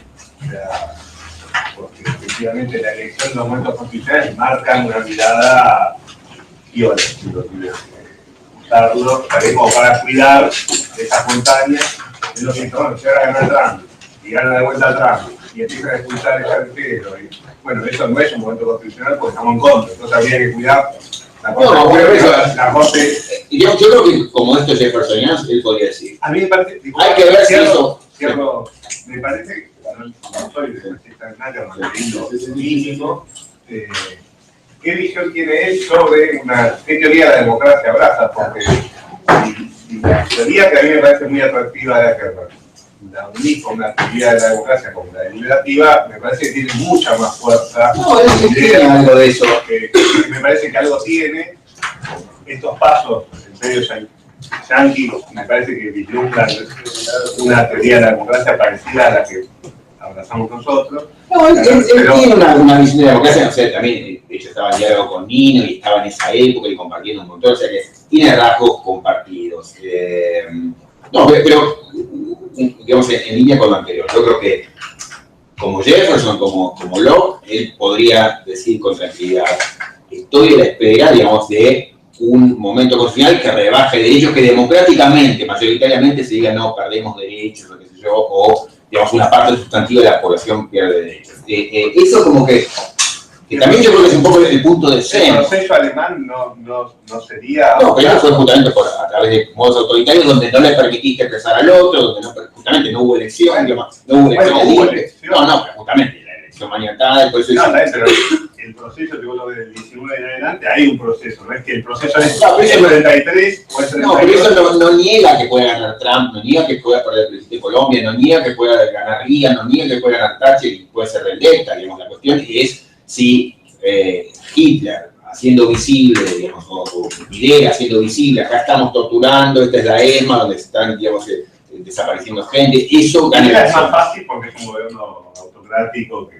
No, pero en el caso de Hitler también, digamos, una cosa es que llegó al poder un líder autoritario, otra cosa es que pueda reafirmarse. Por eso, ese yo creo que es el test que tienen los antidemócratas, digamos, que dicen, es cuando un líder autoritario, poniendo sobre la mesa en condiciones de libertad de expresión, de libertad de crítica, qué sé yo, acá estamos torturando, qué sé yo, va siendo reelegido, digamos, vamos recortando el derecho, vamos torturando a los opositores, y eso normalmente no resiste, esa es, yo creo, la virtud, la belleza del derecho, que es... Bueno, es imposible. imposible. Gana elecciones, y gana elecciones, y gana elecciones. Compañero, No, pero por eso, sin ponerse súper exigente sobre esto es democracia o no democracia, no llamar a cualquier cosa, digamos que es un proceso de elección, eso es, tiene la oposición, y él, eso le interesa, tiene la oposición la posibilidad de criticar, tiene la oposición posibilidades mínimas, básicas, elementales, digamos, de presentar sus ideas en pública sin temor a que lo maten o qué sé yo, porque si eso no está, bueno, no estamos hablando del juego, entonces, ya, puedo decir, estoy hablando de Estados Unidos, donde hay ciertas condiciones básicas, digamos, ¿no? No, yo creo que eso, yo comparto esa confianza democrática de es insostenible en público la idea de acá tenemos nuestro centro de tortura, digamos, todos los opositores, digamos, van a ir por acá, digamos, no pasa, o sea, lo tengo que ocultar, no es una casualidad que yo tenga que mostrarlo, o sea, que tengo una dificultad extraordinaria para defender eso en público, ¿sí? Por eso, ese es como la... Una cosa sobre lo que decía Sheila, digamos, la crítica puede llegar a ser pertinente, pero el problema es que si uno le concede algo a la crítica, no, cierra Ackerman y se pone a ver otra cosa, porque el punto es ser fiel al momento constitucional o a la sucesión de momentos constitucionales previos. Si uno tiene una idea que hay momentos normales y momentos constitucionales, no tiene en el momento normal otro dato que le permita inferir cualquier argumento de autoridad que no sea el momento constitucional. No, pero retomando la pregunta que hacíamos, digamos, lo que nos parece, o sea, Ackerman en su mejor versión, Ackerman preguntándonos, o preguntándole al tradicionalista del derecho, escúcheme, ¿qué es lo que le importa de la Constitución? ¿Por qué le da relevancia a los derechos? Es no porque está escrito derecho, no porque está escrito Constitución, sino porque detrás hay un acuerdo social profundo. Bueno, entonces, en la línea de Sheila, uno podría preguntarle, ¿y qué pasa si ese consenso social profundo no puede emerger, no por voluntad, sino porque la gente tiene miedo de participar o digamos, ve que, digamos, que se oscilan los tiros arriba de la línea de la superficie? Igual en contra de eso, digo, si existe el miedo, no es una democracia real tampoco. No, está bien, pero digamos, el punto está bien, pero la idea es, como en Locke, digamos, si usted le llama a eso, en el caso de Locke, digamos, el consenso tácito, usted le está dando un peso que a lo mejor no merece creer, o sea, revíseme, o sea, en sus propios términos, no desde una teoría externa, en sus propios términos, revíseme si usted está dispuesto a darle el peso normativo que le está asignando a esta línea muerta, digamos. Y uno puede decir, yo creo que por ejemplo, que todo el sistema institucional norteamericano está hecho para desalentar como la participación. Es muy difícil votar, hay que registrarse, puedes tener problemas si te presentas con tu foto de carnet, no sé qué, hay un montón de cosas, se vota un día de semana, no sé, hay 200.000, no es un voto obligatorio, entonces hay un montón de desalientos posibles. Bueno, entonces es saber reconocer que, digamos, yo no diría, es una situación de antidemocracia, pero hay mucha actividad institucional destinada a desalentar la participación activa de la ciudadanía. Y eso es un problema. Entonces, no tome eso como el piso de neutralidad. Y acá usted le está dando un estatus como si eso fuera, bueno, el estado de naturaleza o el estado normal de las cosas, el estado natural, y eso es, no, en realidad, producto de elecciones institucionales destinadas a desalentar la... Entonces, en sus propios términos, si a usted le preocupa, le interesa que llamemos la atención y que sepamos tomar en cuenta cuando la gente se moviliza y va formando acuerdos profundos, bueno, si el sistema institucional está actuando en contra de esa movilización, qué sé yo, se le hace muy difícil, bueno, hay un problema, entonces sepa no darle, usted también sepa no darle un estatus, así como nosotros aprendemos de usted, y le damos un estatus especial cuando se dio el pico, cuando se rompió, digamos, el consenso tácito, bueno, sepa usted también reconocer, como nosotros reconocemos los picos, digamos, sepa usted reconocer que la línea muerta también tiene un problema, entonces ese es un tema del que usted se tiene que sacar en sus propios términos, no desde mi teoría de Claro, pero no sé si es la diferencia. No es así, porque... Preguntarle cuál, a mí me parece interesante la idea de elementos constitucionales de Ackerman.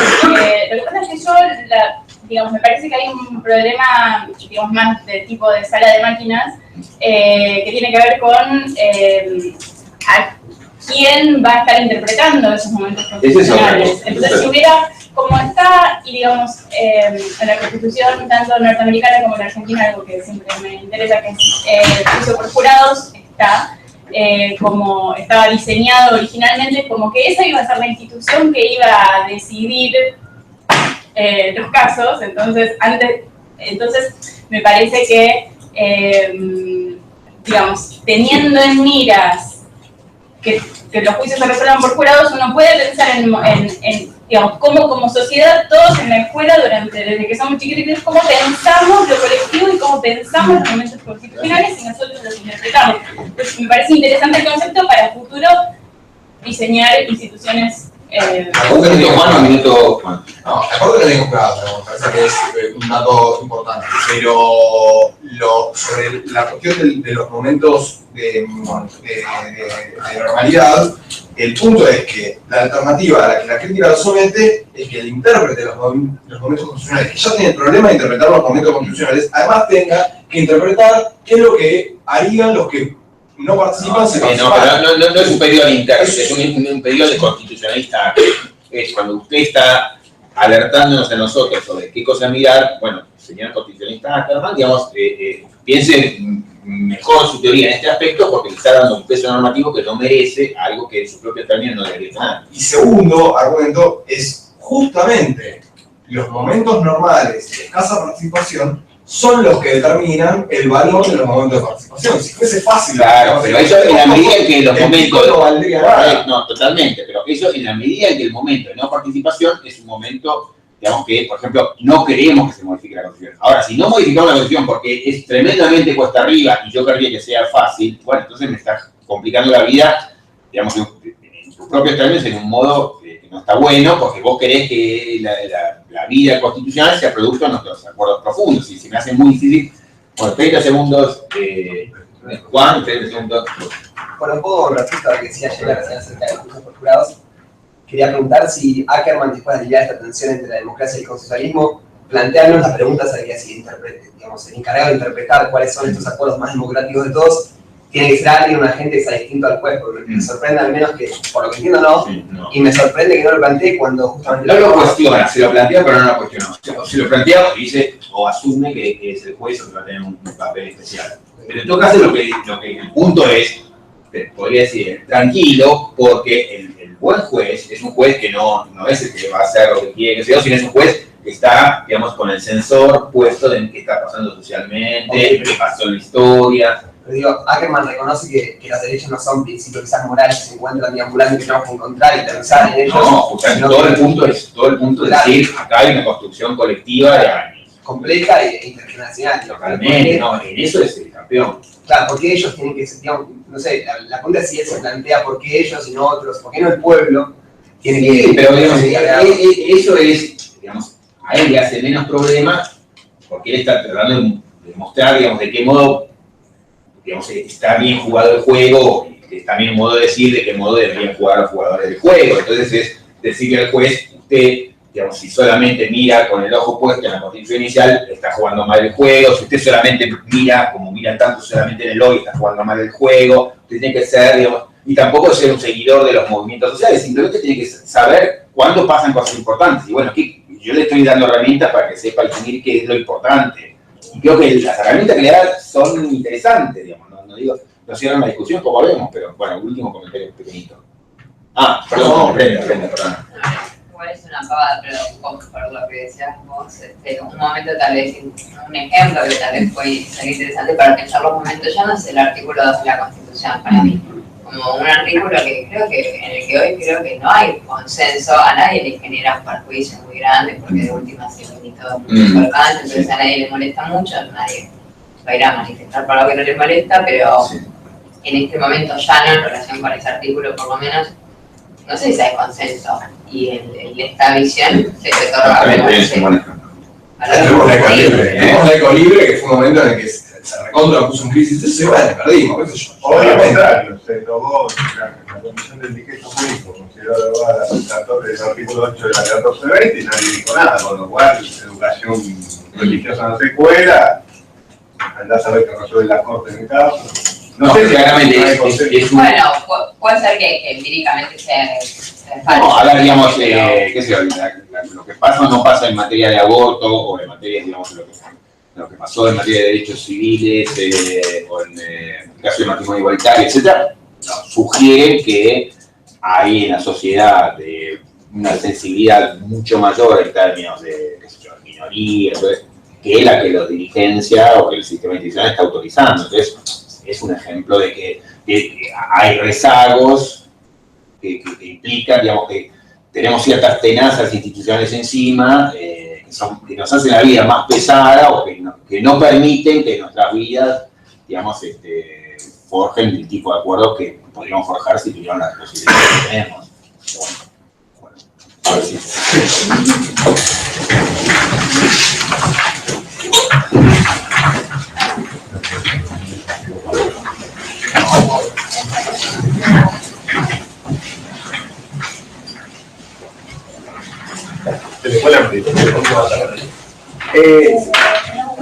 o problemas por todas las problemas. Pero otra vez, digamos, ha ayudado a marcar déficits muy importantes. A ver qué tengo que ver.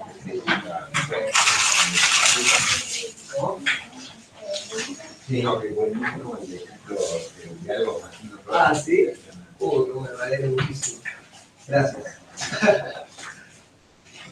Ejemplar. Bueno. Hablar sobre propiedad, además de Ackerman y... Bueno, pero ahí tenés como dos super... Sí, lo tengo que ver. Amanda, digamos una reunión, si querés, que viene un mail y nos encontramos. Bueno, ya. No, ahí tenés como dos tipos, digamos, que bien parados, que miraron una discusión difícil. O sea, que empiezo por ahí. Sí, yo creo que... O sea, igual no leí, pero no leí todo Ackerman. O sea que por ahí... Y las cosas, sí, vos fíjate... Yo tenía la Stakeholder Society. Sí, pero eso no es lo más interesante. Pero algunas cosas que él escribió inicialmente sobre propiedad no están buenas. Bueno, y también de Delsky. Es buenísimo. Porque estuve pensando en lo que me dijiste sobre educación y realmente, o sea, yo cuando entré, digamos, cuando empecé a venir a los seminarios, yo me imaginaba desarrollando o investigando, o sea, como mi tema de tesis, el derecho a la investigación, o, digamos, eso como un tema, digamos, en la Constitución. Y estaba pensando, y como que creo que eso es lo más fuerte. Bueno, sí, más metodología, allá de que, sí. pues, entonces estaba pensando en hacer un viaje y, digamos, el que trabajó derecho, digamos, porque quería consultar